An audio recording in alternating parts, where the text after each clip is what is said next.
और इस वक्त यूपी उत्तर समेत पूरा उत्तर भारत शीतलहर की चपेट में नजर आ रहा है।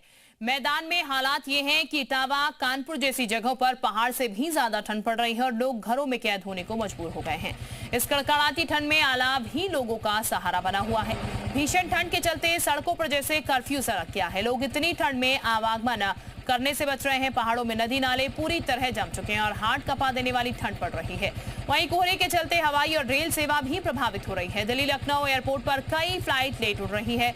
कोहरे ने ट्रेनों की रफ्तार भी धीमी कर दी है। लखनऊ से गुजरने वाली कई ट्रेनें घंटों की देरी से चल रही है। वहीं दिल्ली पहुंचने वाली ट्रेन भी लेट लतीफ हो रही है। सफर करने वाले यात्री कड़ाके की ठंड में एयरपोर्ट और रेलवे स्टेशन पर डटे हुए हैं। अगले कुछ दिन तक उत्तर भारत को इस शीतलहर से राहत नहीं मिलेगी। पहाड़ों को बर्फ को छूकर आने वाली पछुआ हवा में मैदान का हाल बेहाल कर रहा है।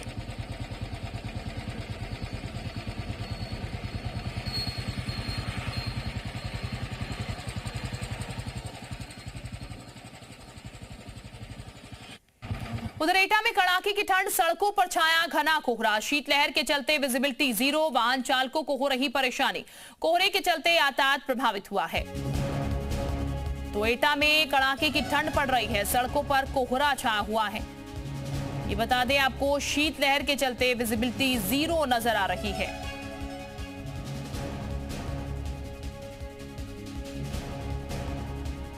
तो ठंड काफी ज्यादा बढ़ी हुई है, जिसके चलते वाहन चालकों के लिए काफी ज्यादा परेशानी हो रही है। अलीगढ़ से मनीष इस वक्त हमारे साथ जुड़ चुके हैं और देवरिया से त्रिपुरेश इस वक्त हमारे साथ जुड़ चुके हैं। सबसे पहले अलीगढ़ का रुख कर लेते हैं। मनीष, अलीगढ़ में किस तरीके की तस्वीरें फिलहाल नजर आ रही हैं? कितनी ठंड यहां पड़ रही है और प्रशासन की अगर खासकर बात की जाए तो इंतजाम कैसे नजर आ रहे हैं? देखिए, यहाँ पर ठंड अब की बार बहुत ज्यादा है। अगर मैं तापमान की बात करूं तो न्यूनतम तापमान आज यहाँ पर जो अभी तक दर्ज किया गया है 5 डिग्री है और अधिकतम 12 के आसपास रहने वाला है।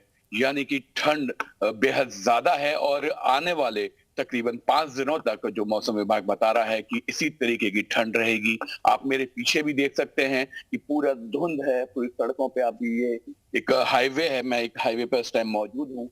ये पूरा कोहरा यहाँ पर मौजूद है और लगातार अब कोहरा बढ़ता जा रहा है जैसे जैसे समय वो हो रहा है और कोहरा भी लगातार आता जा रहा है। अभी थोड़ी देर पहले ही यहाँ से पुलिस की जीप भी यहाँ से गुजरी है। वो अनाउंसमेंट कर रही थी लगातार कि जरूरत पर ही घर से बाहर निकलें और वरना लोग बाग घर के अंदर ही रहें। अभी यहाँ पर अभी स्वास्थ्य विभाग की बात करें तो निमोनिया के पेशेंट ठंड के कारण बढ़ते जा रहे हैं। जिला अस्पताल में अगर कहें तो कल ही 60 से ज्यादा निमोनिया के पेशेंट वहां पर पहुंचे थे।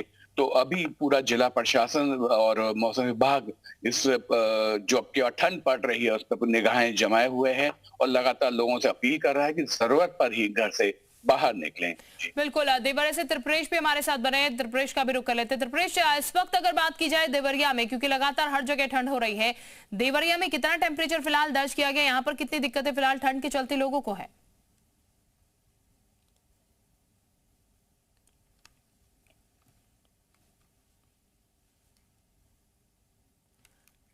त्रिपुरेश, आपकी आवाज हम तक नहीं पहुंच पा रही है। देखिए, फिलहाल तस्वीरें जो हैं वो खुद ब खुद ये चीजें बयां कर रही हैं कि कितनी ज्यादा ठंड यहाँ पर बनी हुई है। त्रिपुरेश का हम रुख करेंगे, आवाज उनकी हम तक नहीं पहुंच पा रही। एक बार फिर मनीष का जरा हम रुख कर लेते हैं। मनीष, लगातार हमें देख रहे हैं ठंड जिस तरीके से बढ़ रही है और जैसे कि आपने भी जानकारी दी, मौसम विभाग बता रहा है आगे भी इसी तरीके से ठंड रहने वाली है। ऐसे में जो आलाव की व्यवस्था होती है, रैन बसेरों की व्यवस्था होती है, ये मुकम्मल यहाँ पर दिख रही है लोगों के लिए? देखिए, बिल्कुल अभी तक तो यहाँ पर रैन बसेरे के इंतजाम किए गए हैं और कल शाम को भी जिलाधिकारी ने एक बैठक बुलाई थी तो उसमें नगर निगम को साफ निर्देश दिए थे कि अगर कोई भी व्यक्ति सड़क पर सोता हुआ मिलता है या खुले में सोता हुआ मिलता है तो उसको तुरंत लेकर रैन बसेरे में जाएं। और लगातार हर जगह मतलब इंतजाम किए जा रहे हैं लकड़ियों के, जिस कारण हाथ ताप सके लोग बाग।